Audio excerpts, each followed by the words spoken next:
आहे ना बरोबर बाहेर येताना भेटते ना.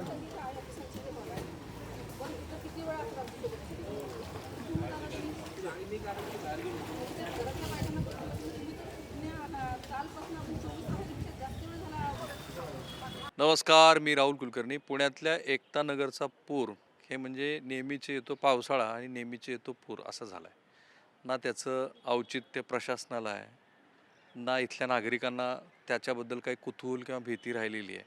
आणि दृश्य बघा, हे एकता नगरमधलीच आहे. गेल्या वर्षी आम्ही इतक्या एक्सटेन्सिव्हली एकता नगरचा हा पूर कव्हर केला होता, कारण तेव्हा पाणी सगळीकडे आलं होतं. आता लोक पण ह्या परिस्थितीला मी असं म्हणेन की अपरिहार्यता म्हणून स्वीकारतायत. तेही टेरेसवर आलेले आहेत, तेही बघतायत की पाणी कुठे साचलं आहे. खाली बघा, माध्यमं जसं दरवर्षी एकतानगरचा पूर कव्हर करतात तसंच आहे. नेहमीसारखी JCB किंवा तत्सम जी काही व्यवस्था असते ती आलेली आहे आणि ती व्यवस्था ही ह्या पाण्याचा निचरा करण्यासाठी काय करता येईल ती करते आहे. समोर मुठा वाहते आहे आणि खडकवासल्यातनं 30,000 क्युसेक्स पाण्याचा विसर्ग सुरू झाला की ते पाणी ह्या एकतानगरच्या लो लाईंग एरियामध्ये येणार हे सांगण्यासाठी कोणत्याही प्रकारचं तांत्रिक शिक्षण घेण्याची तुम्हाला काहीही गरज नाही. कारण हे लो लाईंग एरियामध्ये आहे, हे नदीच्या पूर क्षेत्रामध्ये आहे. दिसतं आहे की ह्या नदीच्या पूर क्षेत्रामध्ये ह्याच्यापेक्षा वेगळं काहीही होणार नाही आहे. कशाही स्वरूपाचा निकेतन ह्या बाजूला आहे, कशाही स्वरूपाचा पाऊस पडला तर हेच होणार, ह्याच्यापेक्षा वेगळं काहीही होणार नाही. दरवर्षी ह्या पुराची अशीच दृश्य ह्या एकता नगरमध्ये असणार आहेत, कारण ही बिल्डिंग पूर नियंत्रण रेषेच्या आतमध्ये आहे. ह्याला कुणी बांधकामाला परवानगी दिली माहीत नाही आहे. त्यानंतर जेव्हा प्रत्यक्षात बांधकाम होत होतं तेव्हा कोणाचं कसं याच्याकडे लक्ष नव्हतं ते माहीत नाही आहे. आणि आता हे दृश्य नित्याचे आहेत. ॲम्ब्युलन्स 2-4, पुणे महानगरपालिकेच्या गाड्या 2-4, त्याच्यावरती मग प्रसंगी गरज पडली तर सैन्य दलाला पाचारण करणं, मग माध्यमांनी त्याचं वार्तांकन करणं. आणि ते जे बुडबुडे येत आहेत ना, ते बुडबुडे मी तुम्हाला दाखवतो. हे बुडबुडे बघा, हे बघा, हे दिसले बुडबुडे तुम्हाला? ते बुडबुडे का आहे त्याचं कारण आहे की हे जे पाणी आहे हे पाणी आता उलट्या दिशेनं ह्या पात्रामध्ये म्हणजे ह्या नदीच्या लगत असलेल्या इमारतीमध्ये येणार, ती अपरिहार्यता आहे. आता हे गृहस्थ जे आहेत ना हे मूळचे कर्नाटकमधले आहेत, गुलबर्गा जिल्ह्यातले आहेत. आणि गुलबर्गा जिल्ह्यातले हे गृहस्थ इथे आल्यानंतर उत्तम मराठी बोलायला शिकलेत. ह्यांनी पण काळेवाडीमध्ये आता स्वतःची जागा घेतलेली आहे, ते तिथे त्यांनी जागा बांधून टाकून दिली.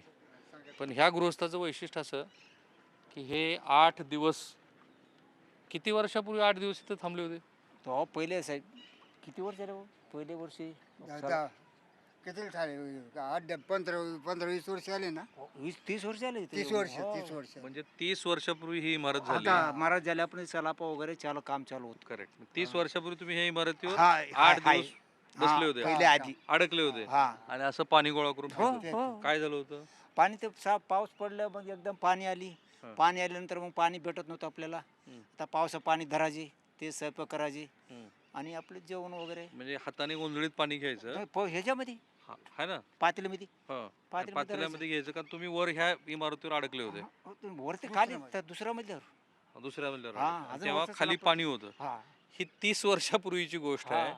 आता प्रश्न असा पडतो की 30 वर्षापासून जर ह्या पद्धतीची परिस्थिती ह्या एकता नगरमध्ये असेल तर आजवर इथल्या लोकप्रतिनिधींनी काय केलं किंवा महापालिकेनं काय केलं? नुसताच फक्त दरवर्षी देखावा. पण त्या वर्षी पाणी किती आलं होतं, कुठपर्यंत गेलं होतं 30 पुरं वर्षापूर्वी? 2 मजला आतमध्ये होतो सर. हे हा 30 वर्षापूर्वी. हा आणि 30 पुढे वर्ष चालू होतो. हं. तो पुरं तिथपर्यंत होतो. नारळ झाड पसंत त्या नारळाच्या झाडापर्यंत. 30 वर्षापूर्वी पहिले आधी तिकडं गणेश अपार्टमेंट पण होते ते. गणेश अपार्टमेंट पूर्वी तिथे 30 वर्षापूर्वी पाणी आलं होतं आणि तुम्ही त्यावेळेला 8 दिवस इथं अडकले होते. हो आणि कुणी काढलं मग तुम्हाला नंतर? हे कडक असले लोक नाव घेऊन आले? हो येऊन आता इथं आता तराप टाकले होतो. तराप टाकून हे बिल्डिंग वरून खाली उतरलो आम्हाला. ते बिल्डिंग पासून हे निरात्यात ना ते बिल्डिंग पासून उतरलो. तुम्ही कुठे होते तेव्हा? मी नव्हतो त्या घेतली नव्हती त्या टायमाला. आता मी जेव्हा 16-17 वर्ष झाले घेतलेली इमारत. आता आमचं ते आलं तर मागच्या वर्षी आलं होतं पाणी, पण एवढं नाही, साधारण कमी होतं आमच्या बिल्डिंग. आणि मग तुम्हाला तरफ येऊन काढलं बाजूला नाव येत हो काढले साहेब 8-15 दिवस संत सारपाशी हा मंगळकालमध्ये ठेवलं होतं. मग नंतर मग आपल्याला 8-15 दिवसांनी काढली. 30 वर्षापूर्वी. हा 30 वर्षामध्ये दरवर्षी किती वेळेला पाणी आलं? हो दरवर्षाला येतो साहेब, दरवर्षाला येते. दरवर्षाला एवढं हायच. गेल्या वर्षी तर भरपूर आलं, या वर्षी थोडं थोडं थोडं सोडायला लागलं. म्हणजे तुम्हाला इथे पुराचं काही वाटत नाही? काय आपलं काय सवय लागली सवय गेला तर काय करायचं का लेकरं बाळा तिकडे जायला म्हणा तर घरामध्ये त्याला नाही नाही इथंच मला आम्हाला करवतं इथं राहतो. आता 9,000 रुपये भाडा देतो. हां. आणि या दोघांनी सांगितलेली इंटरेस्टिंग गोष्ट काय जे समजून घ्यायला हवी, ज्या ज्या लोकांनी इथे पूर्वी फ्लॅट घेतले, अपार्टमेंट्स घेतले, बघा जरा ते पूरच, ते लोक फसले हा आणि रडले. रडले कसे ते. रडले? कसे रडले म्हणजे आता पाण्यामुळे ह्याच्यामुळे हे झाले त्यांचं. हा. उगाच घेऊन फसवलं, उगाच घेतलं फसवलं म्हणून गेले इकडून लोक. किती टक्के लोक निघून गेले असतील? भरपूर लोक गेले, भरपूर लोक गेले. ही कहाणी आहे यातली, ज्याने ज्याने एकता नगर मध्ये गेल्या अपार्टमेंट, वर्षी लय आपदा झाली, माणसं नुकसान पण झालं. किती लोकांनी फ्लॅट विकून टाकले? लय जण किती वर्ष आता ही चलना मला सांगते आमच्या सोसायटीमध्ये आहेत, पण तुमचे कधी गेलेले आहेत? आपल्याला बघा साहेब तर कमसे कम 30 वर्षामध्ये बघा आता हां दरवर्षीला ते एवढं हायच. फक्त आता आता भाडेकडेच आहे ना. ते नाही, ते नाही. भाडेकरी. हा? तसं नाही, प्रश्न असा आहे, तुम्ही मग अशी जे मला सांगितलं रेकॉर्डिंग करण्याच्या आधी, की अनेक लोक विकून गेली. विकून म्हणजे ते मालक विकून गेले. हो ना, मालक विकून गेले, दुसरे नवे मालक आले. मालक आले. 20 वर्ष झाले बघा. सगळ्यात पहिले जुनी लोक आहेत ना ते सगळे इकून निघून गेला- गेले. हा इकून गेलेले अजून 4-5 लोक आहे शिल्लक. आहे 4-5 लोक आहे.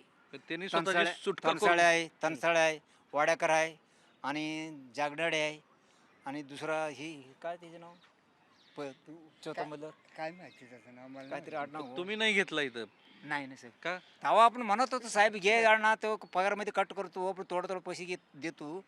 घे म्हणलं तर आपलं म्हणलं कर्नाटक माणसं मराठी एरियामध्ये आपलं मराठी येत नाही, हिंदी येत नाही, कशाला घ्यायचं म्हणून आपण काय डोक्यात नव्हतं साहेब आपल्या गावाला जावं म्हणून. तुम्ही कधी घेतलं मग? आम्ही 18 वर्षाला घेतलेलं.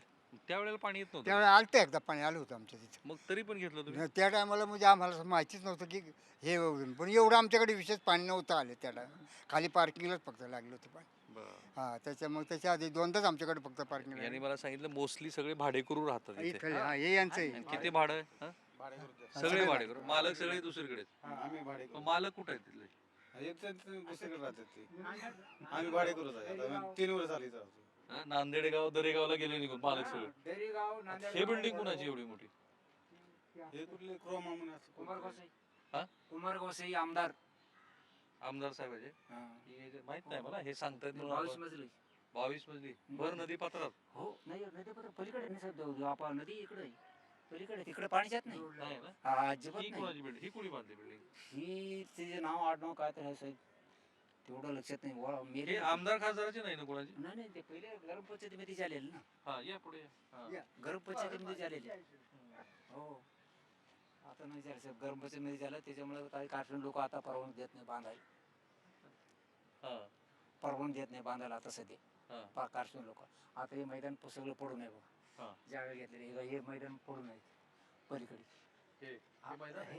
नाही नाही साहेब ही जागा मैदान आहे ना साहेब ही हे मैदान आहे समोर? हो हे पुरा मैदान ते जागा घे विकत घेतलेली जागा आता परवानगीत नाही जाईल मग पुढचं ते एक नारळ झाड आहे ना ते बी आहे पुरा आता हे पाणी किती दिवस राहतं? आता बघा साहेब आता का पाऊस कमी झाला तर उतरून जाईल नाही तर तसंच 4-5 दिवस राहणार आपल्याला काही वाटत नाही त्याचं. आपल्याला काय सवय लागली साहेब का वाटणार साहेब.